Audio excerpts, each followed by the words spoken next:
turn, Zachary. Okay, I'll tell you about the balloon. So, immediately after inauguration, Roosevelt appeared on the White House balcony, dressed in the purple robes of a Roman emperor, and walking a blind, toothless lion on a gold chain. Hogg called his constituents to come and get their appointments. The constituents rushed up, grunting and squealing like the hogs they were.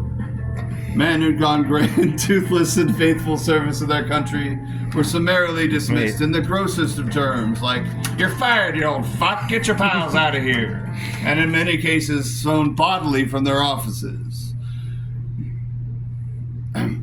Thank you. I'm like, thrown bodily from their offices. Hoodlums and riffraff of the lowest caliber filled the highest offices of the land. When the Supreme Court attempted to overturn some of the legislation perpetrated by this vile rout, Roosevelt forced that august body, one after another upon threat of immediate reduction in rank to congressional lavatory attendance, to submit to intercourse with a purple-ass baboon. While Roosevelt and his strumpet wife and the veteran brown-nosed Harry Hopkins, smoking a communal hookah of hashish, watched the amenable spectacle with cackles of obscene laughter. So many venerated and honored men.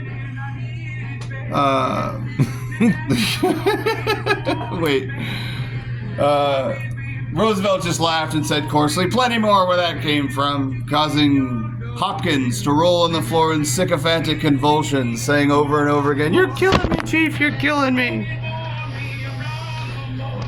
Roosevelt then appointed the baboon to replace Justice Flagstaff, deceased. So thenceforth the proceedings of the court were carried on with a screeching simian, pissing, shitting, and masturbating upon the table, and not infrequently leaping on one of the justices and tearing him to shreds. "He's entering a vote of dissent," Roosevelt would say with an evil chuckle. Roosevelt then appointed...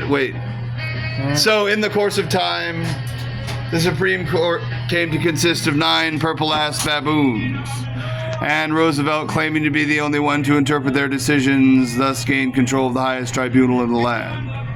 Roosevelt then gave himself over to such vile and unrestrained conduct as is shameful to speak of.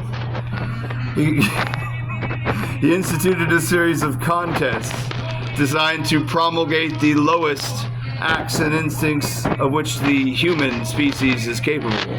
There was the cheapest trick contest, the most unsavory act contest, molest a child week, turn in your best friend week, professional stool pigeons disqualified, and the overall most coveted title of vilest man of the year.